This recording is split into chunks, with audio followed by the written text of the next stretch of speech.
क्या आपने सुरेंद्र साय ये नाम सुना है? मैं जानता हूं कि ये नाम आपने नहीं सुना होगा। ओडिशा के संबलपुर में जन्मे सुरेंद्र साय भारत के ऐसे आदिवासी स्वतंत्रता सेनानी हैं जिन्हें अंग्रेजी हुकूमत ने 37 साल, जी हां 37 साल तक जेल में रखा और जेल में ही इनकी मृत्यु हो गई। इसी तरह आप सीतारमण राजू के रंपा आंदोलन के बारे में भी शायद ही जानते होंगे। हेलन लेप्चा, रानी गाइदिन्ल्यू, पुतलिमिया देवी पोद्दार, ऐसे न जाने कितने नाम हैं जिन्होंने अंग्रेजी हुकूमत से आज़ादी के लिए स्वतंत्रता संग्राम में अपना सर्वस्व न्यौछावर कर दिया, पर इन आदिवासी स्वतंत्रता सेनानियों के नाम गुमनाम ही रह गए। नमस्कार, मैं हूं अशोक श्रीवास्तव और आप देख रहे हैं डीडी दस्तावेज।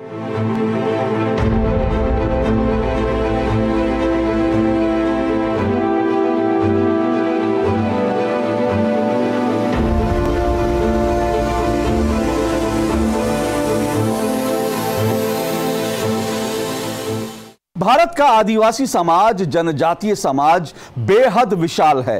इनके रीति रिवाज, इनकी परंपराओं में इतनी विविधता है कि इसे एक या दो क्या 30-40 एपिसोड्स में भी नहीं समेटा जा सकता, क्योंकि भारत में 700 से ज्यादा आदिवासी जनजातियां हैं। दूरदर्शन ने ट्राइब्स ऑफ इंडिया के नाम से भारत के आदिवासी और जनजातीय समाज पर कई डॉक्यूमेंट्रीज प्रसारित की हैं। प्रसार भारती आर्काइव से आपको दिखाते हैं आंध्र प्रदेश की कोया जनजाति पर एक डॉक्यूमेंट्री के अंश। कोया जनजाति में आज भी हर पर्व पर खूब नाचने गाने की परंपरा तो है, लेकिन बदलते वक्त के साथ शादी ब्याह की बहुत सी परंपराएं आज बदल चुकी हैं।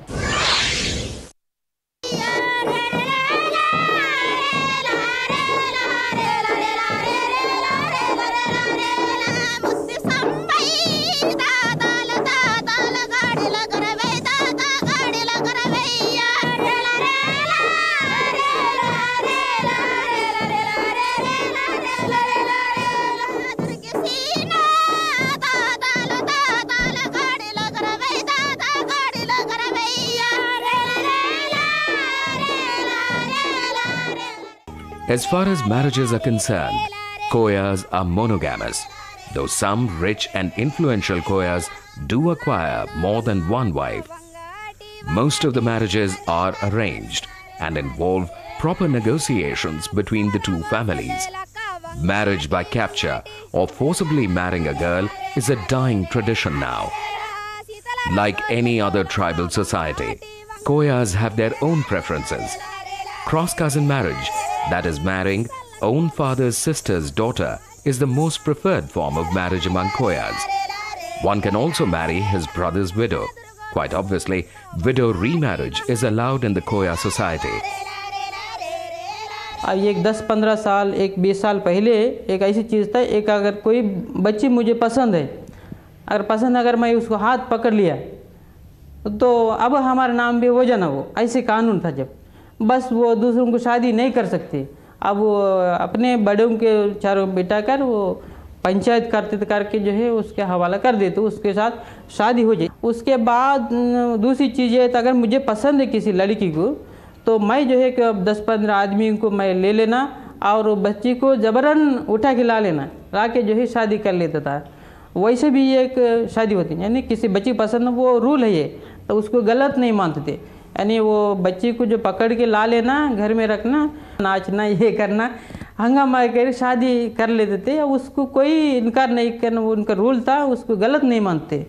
अभी जो है अभी तीसरी सिस्टम जो आ गई है, शादी दोनों पसंद जाना देखना, जो आमतौर पर जो मंगनी का जो सिस्टम है, वो जो है किसी बच्चे मुझे पसंद है तो मैं अपने बाप को, बड़े लोगों का और दूसरों के लिए उसको पहले रई का डालना बोलते हैं, इनको मंगनी, उसके नाम से एक ब्लाउज होते हैं, ब्लाउज उसको ले जाके सब लोग, बड़े लोग जाके ब्लाउज डालना, उसको डाल के इसके नाम में कर लेना। ओडिशा देश का वो राज्य है जहां सबसे ज्यादा 62 जनजातियां निवास करती हैं। इनमें से एक प्रमुख जनजाति है जुआंग। ओडिशा की 6 प्रमुख नदियों में से एक है वैतरणी नदी। दूसरी नदियों की तरह इस नदी के किनारे भी मानव सभ्यता पनपी। वैतरणी नदी के किनारे बसने वाली आबादी को जुआंग कहते हैं। जुआंग जनजाति के लोगों का मानना है कि वो सृष्टि के पहले मानव हैं। हर जुआंग गांव में एक सभागार होता है जिसे स्थानीय भाषा में मंड घर कहा जाता है, जहां जरूरत की चीजों को सभी के सहयोग से थोड़ा थोड़ा संग्रहित किया जाता है और जरूरत पड़ने पर जरूरतमंद लोगों की मदद की जाती है। यानी आपसी सहयोग और मेलजोल का एक अनूठा मिश्रण इस जुआंग जनजाति के लोगों के बीच देखने को मिलता है।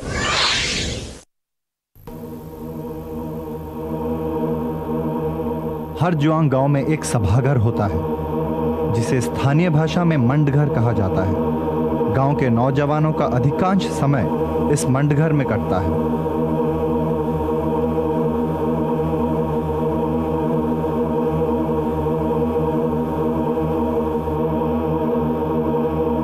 मंडघर के अंदर दिन रात जलती हुई आग इस बात का प्रमाण है कि जुआंग अग्नि को बहुत मानते हैं। मंडघर में जलती हुई धुनी बुझ न जाए, जुआंग इसका पूरा ख्याल रखते हैं।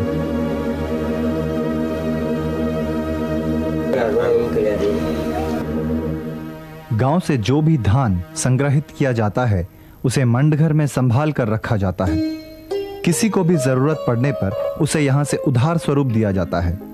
गांव के किसी भी त्योहार पर सभी ग्रामवासी बाकी बचे हुए धान को मिल बांट कर खाते हैं।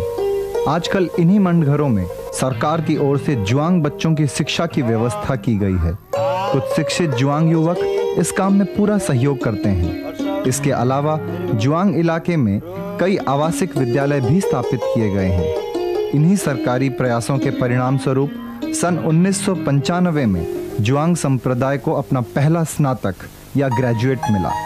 अपनी संप्रदाय के लिए यह गौरव लाने वाले इस युवक का नाम है श्रीकांत जुआंग। 1995 मसीहा बीए पास के सके ओडिशा सारा आईन प्रथम ग्रेजुएट आकड़न सरकार विभिन्न प्रकार काम डाजी सके।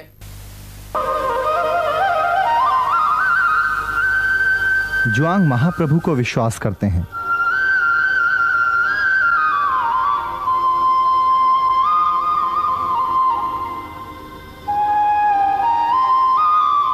उनका मानना है कि आकाश, वसुधा, खेत, नदी और जंगल सब कुछ उन्हीं की सृष्टि है।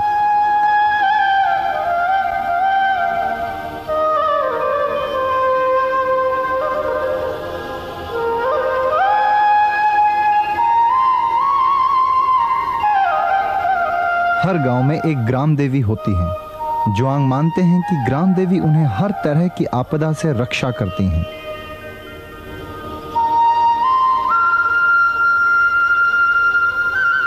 ग्राम देवी की पूजा करने वाले को देहुरी कहा जाता है और इस पूजा को सिर्फ देहुरी ही संपन्न कर सकता है।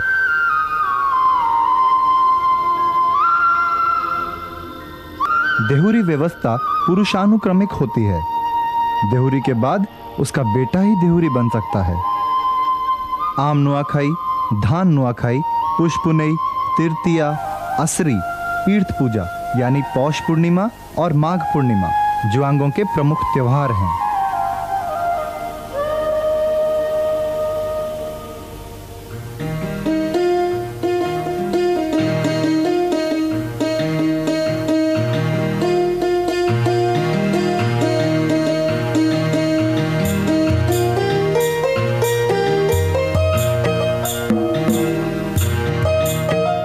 जुआंग आमतौर पर पहाड़ों की ढलान पर खेती करते हैं। इस प्रणाली में जंगल का एक हिस्सा जलाकर उसे खेती के लिए तैयार किया जाता है। अगले साल यही प्रक्रिया जंगल के दूसरे हिस्से में जारी रहती है। धान जुआंगों की मुख्य फसल है।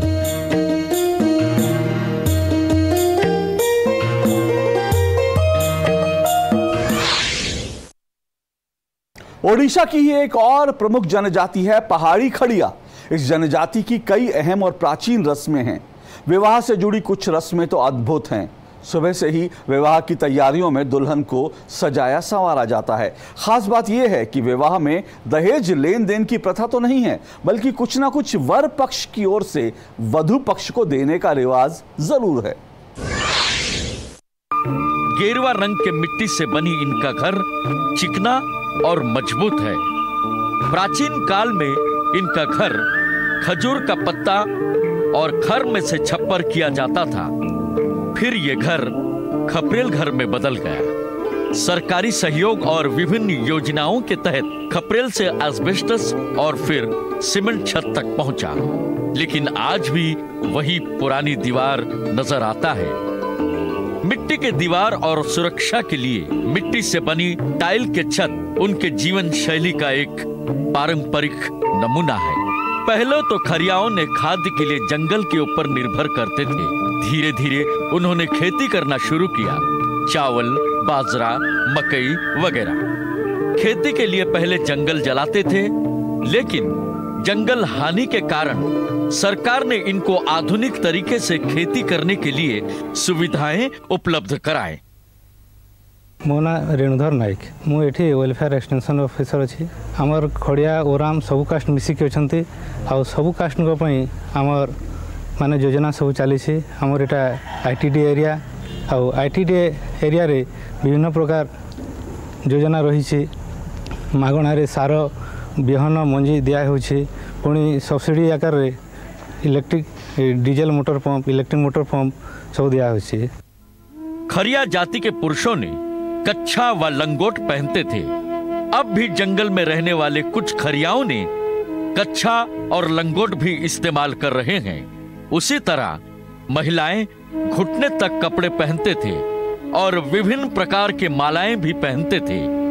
उनमें से नाक की नथनी, नाक की फांसिया, कान की बाली और सरसों की मालाएं प्रमुख हैं। लेकिन शिक्षा और आधुनिकता इन लोगों को कुछ परिवर्तन किया। इनके वेशभूषा और गहनों में काफी बदलाव आया है। अब पुरुषों ने धोती, लुंगी, गमछा, गंजी इत्यादि और महिलाएं साड़ी, ब्लाउज इस्तेमाल करते हैं।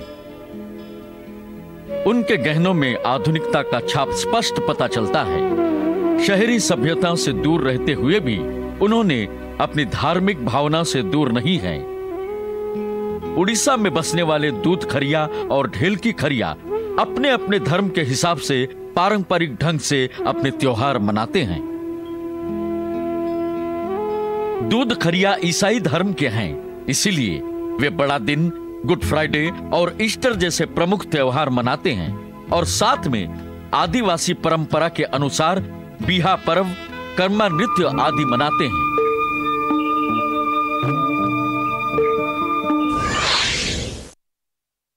पश्चिम बंगाल के पुरुलिया जिले और झारखंड के कई क्षेत्रों में पाई जाने वाली बेदिया जनजाति काफी दुर्लभ जनजातियों में से एक है। दोनों राज्यों की बेदिया जनजाति में कई प्रकार की भिन्नता पाई जाती है। झारखंड राज्य की तुलना में आज भी पश्चिम बंगाल के बेदिया लोग काफी पिछड़े हुए हैं। पुरुलिया जिले में रहने वाले बेदिया लोगों का मुख्य पेशा सांप पकड़ना और उनका खेल दिखाना और साथ ही जंगलों से जड़ी बूटियों का संग्रहण करना और उसे बेचना रहा है। वैसे ये लोग अब धीरे धीरे कृषि पर आश्रित हो रहे हैं।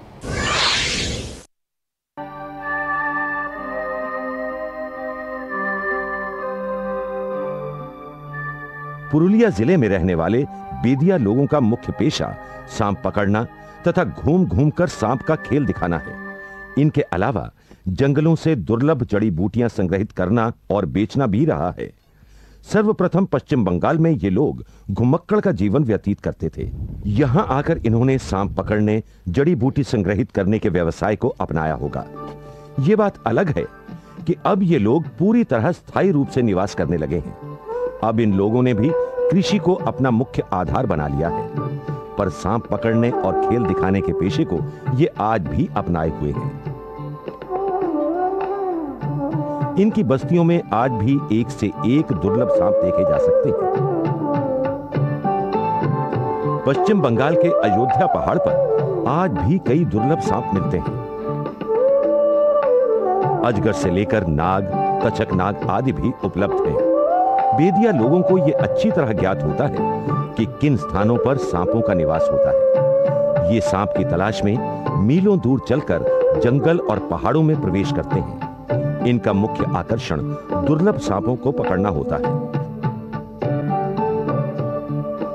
सांप जब भोजन की तलाश में या अन्य किसी कारणवश बाहर घूमते हैं तो ये बेदिया लोग झट से उस धान को ताड़ लेते हैं और फिर एक कुशल खिलाड़ी की तरह उस सांप को दबोच लेते हैं। जिन खतरनाक सांपों के नाम से हम भय खा जाते हैं, ये उन्हीं सांपों को रबर की तरह उठाकर सांपों की डलिया में डाल देते हैं। इनका कहना है कि सांप को मोहित करने वाली जड़ी बूटियों से ही ये सांपों को अपने बस में कर लेते हैं। सांप के काटने पर उसका जहर भी जड़ी बूटियों से ही झाड़ते हैं।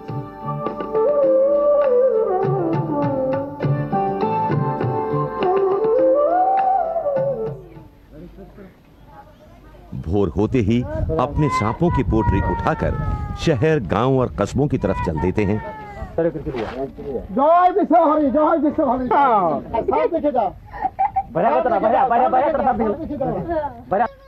कहीं भी पहुंचकर भीड़ इकट्ठी की और फिर तमाशा शुरू।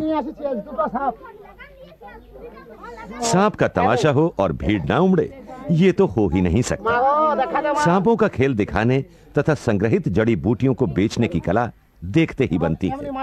इस खेल से इन्हें अच्छी आमदनी भी हो जाती है। ऐसी बात नहीं कि सांप पकड़कर मात्र उनका खेल तमाशा दिखाते हैं, बल्कि सांप के उचित रखरखाव तथा उसके भोजन पानी का भी पूरा पूरा ख्याल रखते हैं। सांप का मुख्य भोजन है मेंढक और चूहा। ये पास के नदी तालाब में जाकर अपने द्वारा बनाए गए विशेष प्रकार के हथियार से मेंढक का शिकार करते हैं। लगभग 20-30 फीट लंबाई वाले बांस के आगे एक तेज धार वाला नुकीला हथियार लगाते हैं। जब मेंढक हथियार के निशाने पर आ जाता है तो अचानक झटके से उस नुकीले हथियार को मेंढक में चुभो देते हैं। मेंढक उसमें फंस जाता है।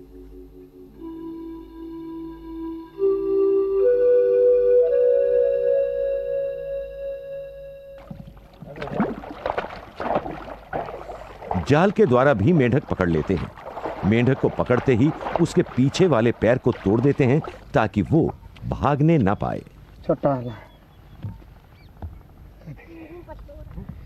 स्कूल है।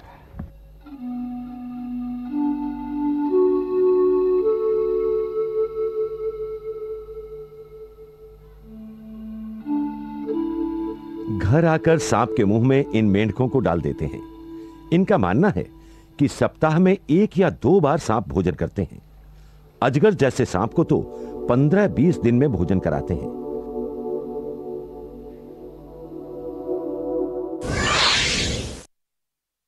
छत्तीसगढ़ में भी आदिवासी समाज बहुत बड़ी तादाद में रहता है। यहां 42 जनजातियां बसी हुई हैं। इन्हीं में से एक छत्तीसगढ़ की सवरा जनजाति है। सवरा जनजाति के लोग खुद को शबरी भील का वंशज मानते हैं। ये जनजाति बदलते वक्त के साथ आज छत्तीसगढ़ के जंगलों से बाहर निकलकर अपनी आजीविका कमा रही है और सवरा जनजाति ने कृषि के क्षेत्र में खुद को काफी हद तक विकसित कर लिया है। समय के साथ ये जंगलों से बाहर आए और नई जीवन पद्धति शुरू की। आज सावरा जनजाति के अधिकांश लोग खेती करते हैं। खेतों की जोत प्रायः छोटी है और समुचित सिंचाई के अभाव में उपज कम। बहुत से लोग भूमिहीन खेतीहर मजदूर हैं। छत्तीसगढ़ धान का कटोरा कहा जाता है। इस कटोरे को भरने में सावरा आदिवासियों की भी भूमिका है। गौरतलब है कि धान की बुआई से लेकर कटाई तक महिलाओं की महत्वपूर्ण भूमिका होती है। फसल को ये अपने आंगन में इकट्ठा करते हैं और परंपरागत तरीके से धान निकालते हैं। धान से चावल निकालने के लिए ढेकी का प्रयोग किया जाता है, जिसे अमूमन महिलाएं ही चलाती हैं।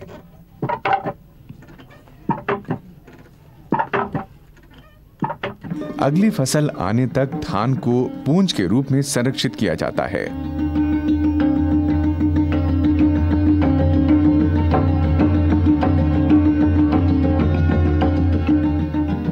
धान के अलावा ये लोग अपने साधनों, जमीन की गुणवत्ता तथा सिंचाई की उपलब्धता के अनुसार साग सब्जी, उड़द, मूंग, मूंगफली तथा मिर्च भी उपजाते हैं।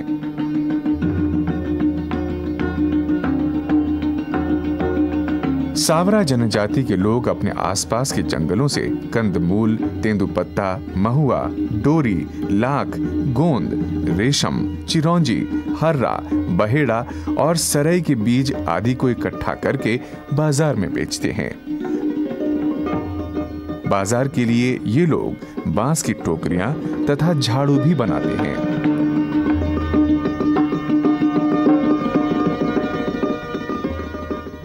अपने सामान को बेचने का काम आमतौर पर सावरा महिलाएं ही करती हैं, परंतु ज्यादातर महिलाओं के अशिक्षित होने के कारण बाजार में इनका भरपूर शोषण होता है।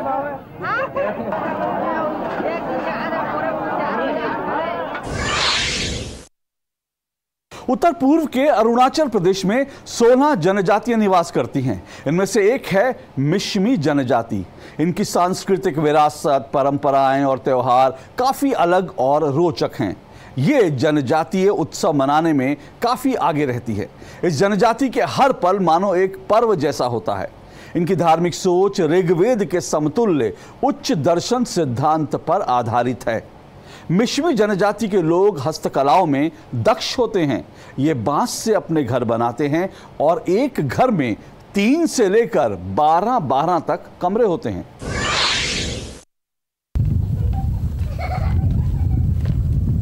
मिश्मी समाज की सांस्कृतिक जिंदगी में अगर नजर डालनी हो तो इनके त्योहारों को भी समझना होगा। ये जनजाति उत्सव मनाने वाली जनजातियां हैं। इनके लिए हर पल एक पर्व है। मिश्मी लोग अपने धर्म में गहरी आस्था रखते हैं। इनकी धार्मिक सोच ऋग्वेद के समतुल्य उच्च दर्शन सिद्धांत पर आधारित होती है। ये लोग अनेक आत्माओं, शक्तियों और देवी देवताओं में विश्वास करते हैं।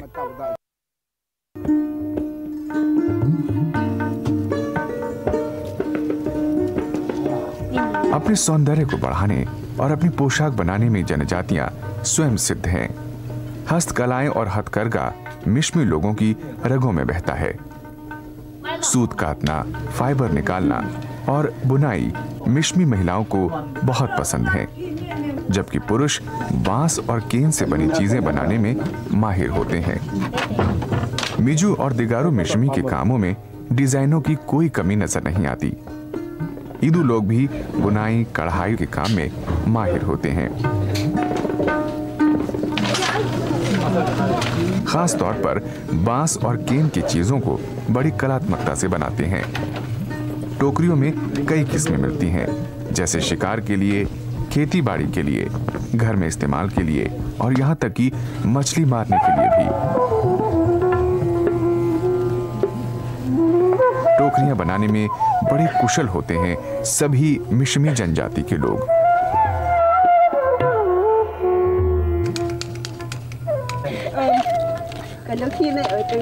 जिस प्रकार मिश्मी जनजाति के लोगों में कलात्मकता उनकी कृतियों में झलकती है, ठीक उसी तरह उनके जीवन के उमंग भरे पलों का सुंदर दर्शन होता है उनके गीतों और नृत्यों में।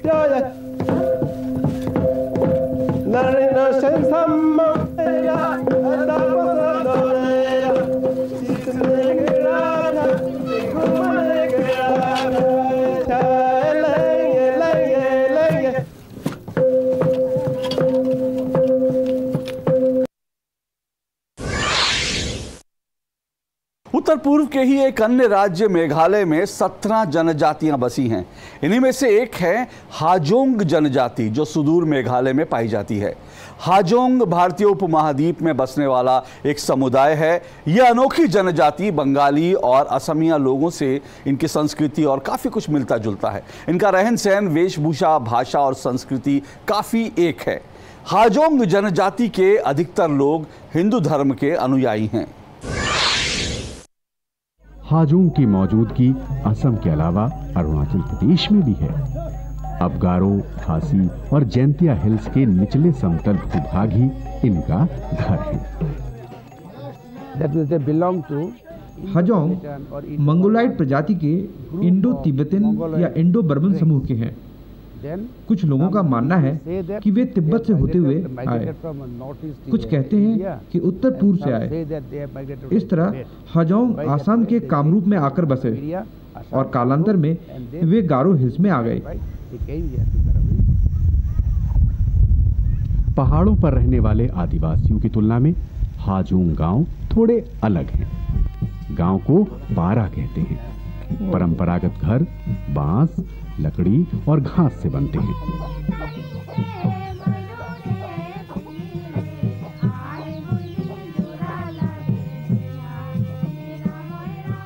हालांकि कुछ संपन्न हाजोंग टीन की छत लगाने लगे हैं और गांव की खासियत यह है कि पर्याप्त जमीन होने के बाद भी घर काफी पास पास बने होते हैं।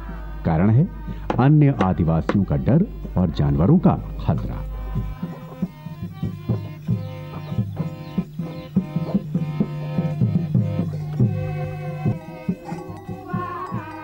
हाजोंग छोटे कद काठी के हैं। छोटी आंखें, गोल चेहरा, बड़ी नाक इनकी विशेषता है और इनकी भाषा बंगाली असमिया का मिश्रण है। हाजोंग भाषा की अपनी कोई लिपि नहीं है। ये असमिया लिपि का ही इस्तेमाल करते हैं।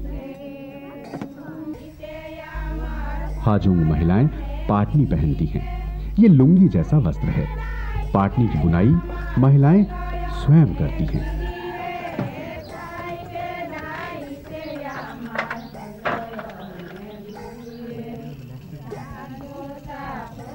महिलाओं की जरूरत के लायक पाटनी गांव के हथकरघों पर ही बनाई जाती है।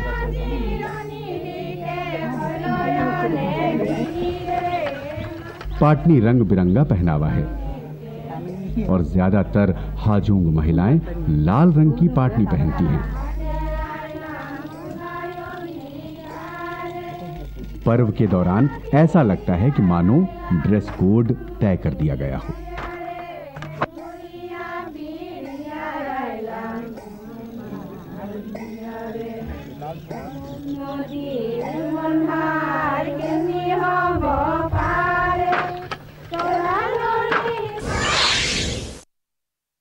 तो ये है भारत की जो समृद्ध आदिवासी जनजातीय परंपरा है, उसके हमने कुछ अहम हिस्से आपको दिखाए। ये सभी जो डॉक्यूमेंट्रीज हैं जो ट्राइब्स ऑफ इंडिया के नाम से हैं, ये प्रसार भारती आर्काइव्स पे जाकर आप देख सकते हैं और आपको भारत की आदिवासी और जनजातियां जो हैं उनके बारे में बहुत कुछ जानने को मिलेगा। और इसी के साथ डीडी दस्तावेज में आज के एपिसोड में बस इतना ही। हमारी पूरी टीम को दीजिए इजाजत। नमस्कार।